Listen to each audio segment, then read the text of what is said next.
Thank you very much. Yeah, I think, BB's great. I actually had the song now for quite a few months, actually. Yeah, I wrote it with Nick from Digital Farm Animals, who's also one of the collaborators. And we realised that to really drive the emotion home, it'd be great to have a female on the track. And then I think someone from the label sent it to BB, and obviously her vocals just undeniable. She's so good. Yeah. I mean, when I go into songwriting, there sometimes, especially when we're kind of looking for a single, sometimes some of the writers are kind of writing in that vein where it feels a little fairy tale and it feels not really that believable. And for me, yeah, it's all about honesty, being as real as possible. I don't think you can be too honest. I mean, because there's always ways that you can kind of say things without saying it that specific. It's never going to sound anything like this because I'm a northerner, right? So from England, North of England. Grew up with bands like Arctic Monkeys and Oasis. Now, obviously, my music's not going to sound like that, but I've been taking a lot of lyrical reference because they talk so matter of fact to the point, and it's not glossed up, and it's not like, glitz and glam. It's very real and honest. So I've been taking inspiration. I think it's also important when you go into a session that you try and let things happen as organic as possible. You can't go into a session and say, today I want to write a really slow ballad that hopefully sounds like a single, because you've got no chance. You're better off if you just kind of have a thing that you want to talk about and let it just happen organically in the room, because I feel like if you go searching for something, especially with a song, that's just the time where you kind of get writer's block and hours and hours are going by because you're thinking too specific, where you got to kind of just let the process kind of take. Honestly, everything is like a learning process for me at the moment, because of course, we've done a heck of a lot with One Direction, but everything feels different now, you know what I mean? It really does. Like even an interview, for example, when there was 4 or 5 of us in an interview, you could all essentially, not deliberately, but you could all essentially play a little bit of a role, and my role would often be to kind of stop it from being so serious and throw a joke in every now and then.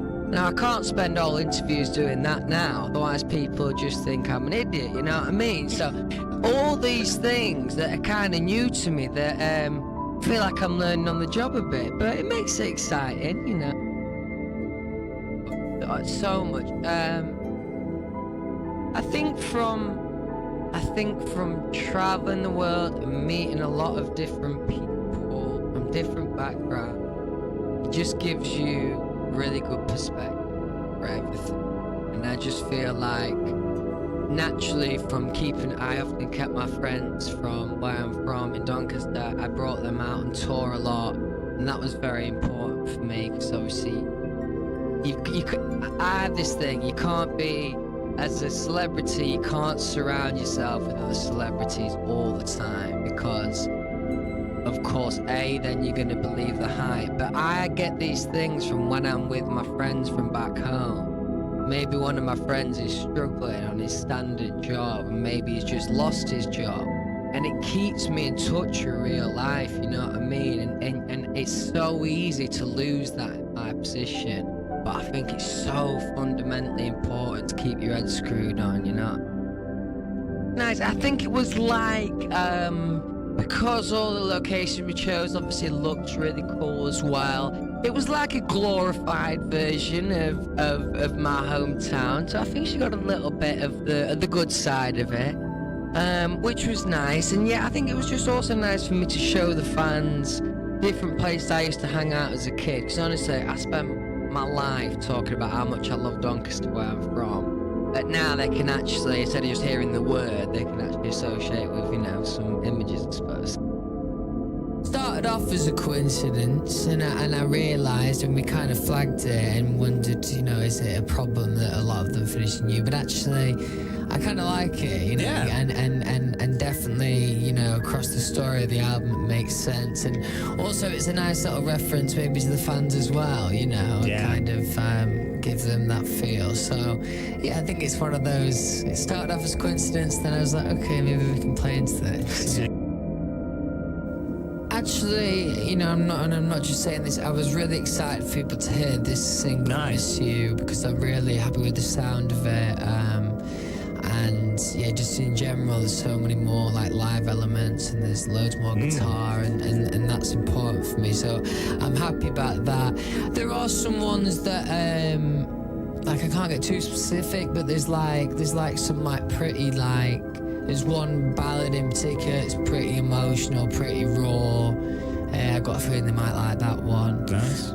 Just in general, I'm just excited for them to just hear the album and listen to my lyrics, really, because I feel like, you know, hopefully they learn something about me from those lyrics. I think this is a good advert for the album, and like I said, this is more in line with like my references growing up and stuff like that. You know, it was good doing the Steve Aoki and the BB Rexa songs, because it meant I could go a little bit outside of my genre and, you know, dance and a little bit more urban with BB from a production style, I mean. So it's nice now to be out on my own and just be like, this is my sound and this is where I want to be. So it feels good. I wrote the song with Nick from Digital Farm Animals, and it was, I mean, we had an idea that it was a good song maybe at the time, but it was something that was maybe a little different to what I was used to singing, maybe not necessarily completely melodically, but more the way sonically it feels a little bit different to how I imagined. So I had to live with it for a while, and then like just the more I played it, I just became so addicted to this song, and it became more apparent to me that to really drive the concept home and the emotion home, it'd be great to have a female on the track with me.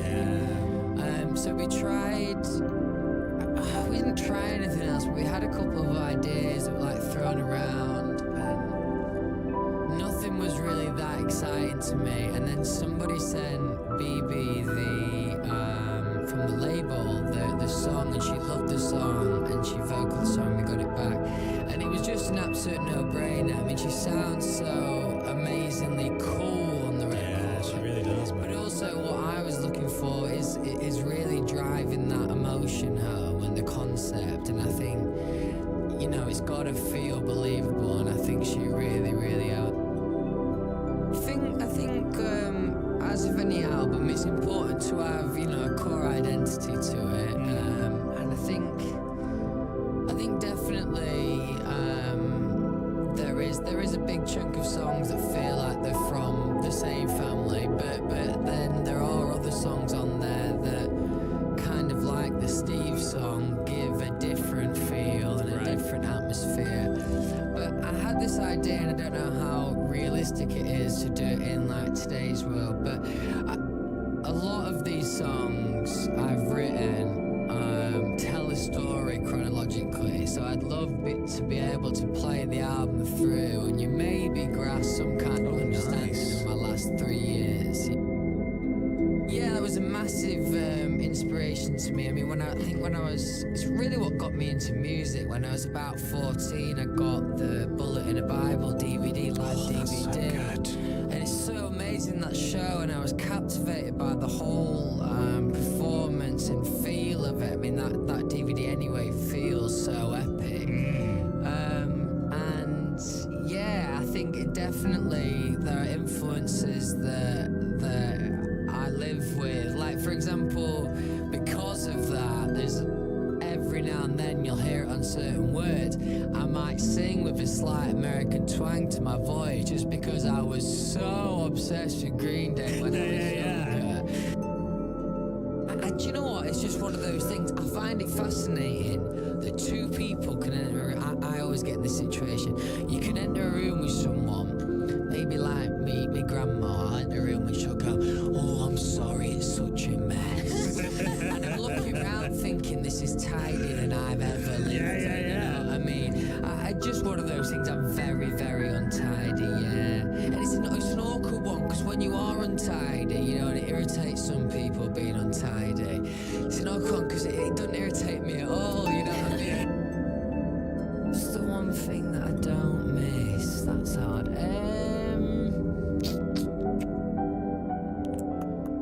Well, from travel, I mean, it's kind of the same here, but from traveling all the time, I love British rubbish food. Right. I'm not saying rubbish, but I'm talking, it's not good for you. I'm talking pie and mash kind of.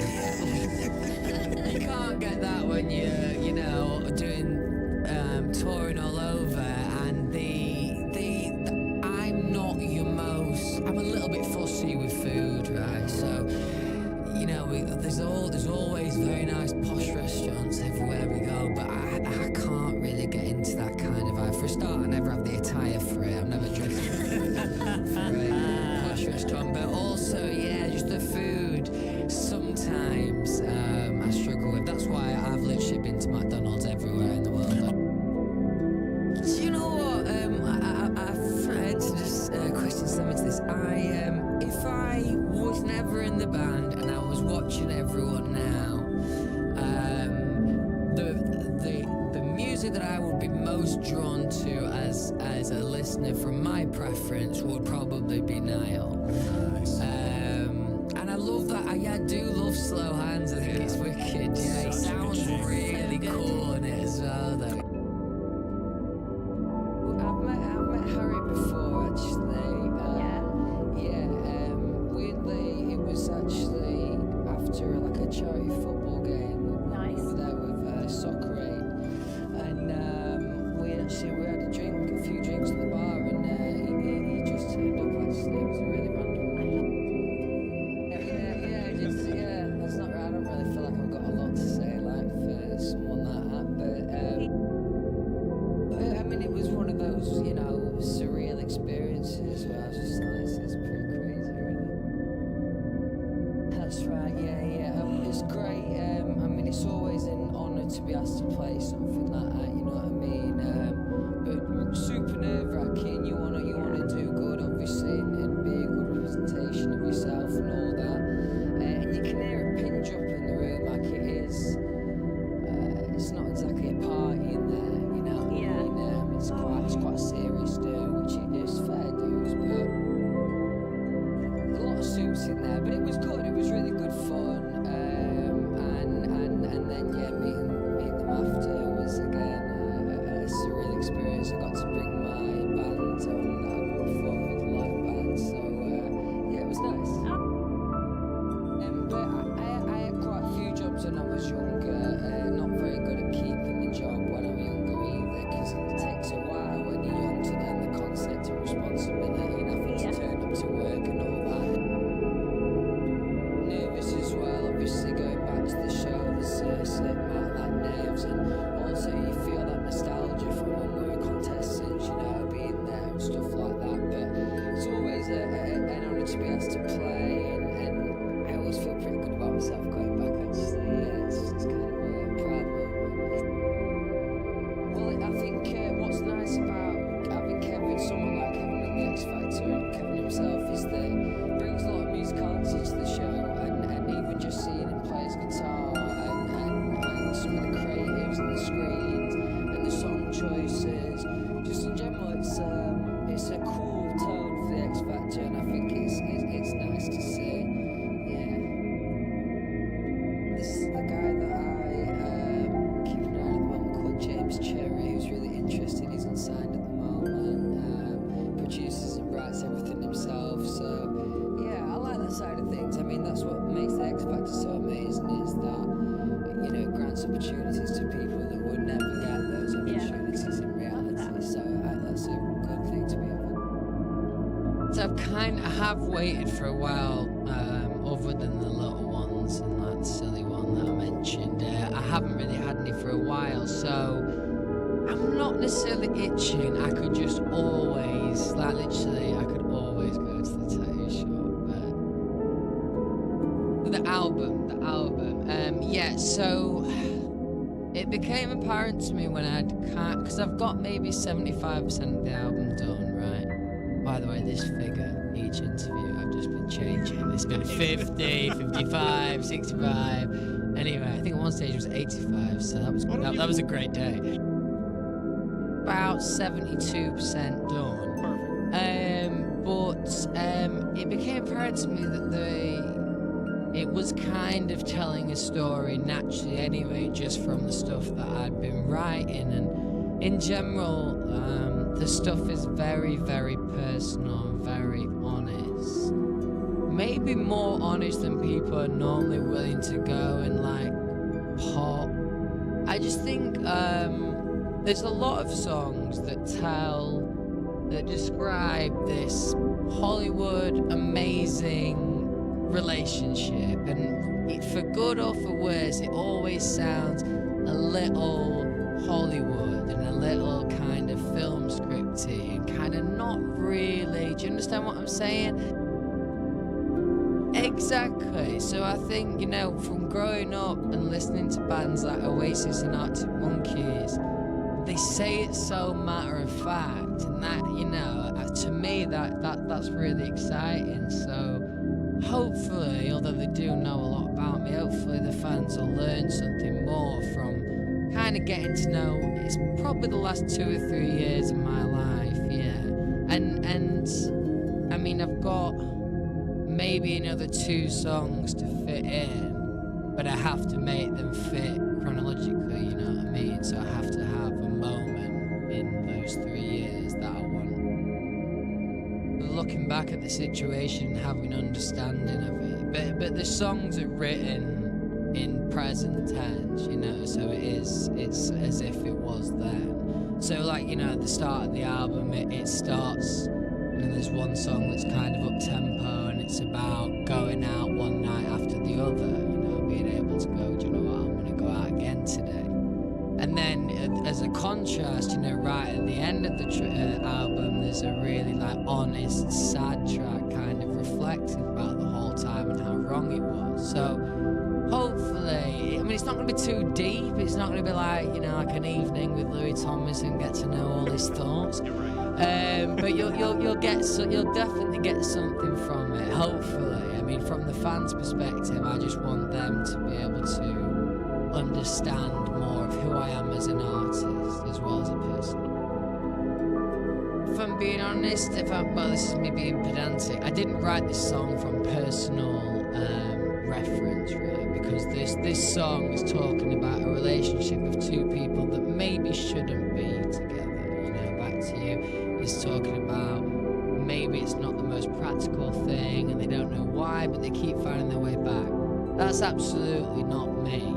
However, to work on the chronological thing, it kind of does work on the album, but that song in particular is probably the least personal across the album. I wrote that it was an opportunity for me to, instead of being so heavily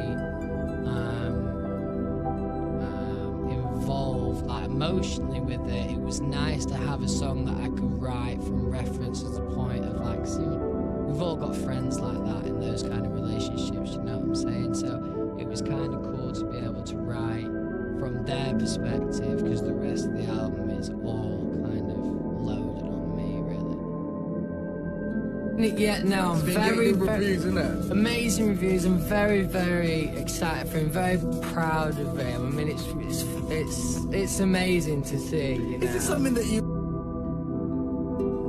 Well, I just woke up. It's freezing cold. I just woke up to cold. Found out that turned telly on and golf's on, so I know it's not going to be a great day today. I mean, you know, I've got to be careful because Niall absolutely loves the golf, but I've got no time for it. I do not get it. I don't get it. It's very slow. I don't get it on. Yeah, I'm really excited. The X Factor, obviously, naturally it's mixed emotions going back, like super nervous, as well as really, really excited, you know what I mean? You want to be a good advert for the show, and you want to do right by everyone kind of thing. So I'm looking forward to going back. I'm really excited about the song itself and performing it, and I'm performing with a live band and stuff like that, so I'm excited. It's good, and the raw variety performance was crazy. It's surreal experience as ever, you know.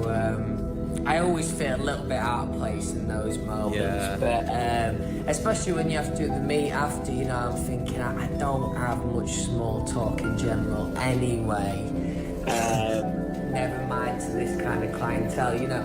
But it was actually really nice. I got to bring my band on with me. I kind of slide them on last minute because I was like, I'm going to be stood like on my own looking silly, so lads, you're just rushing on with me.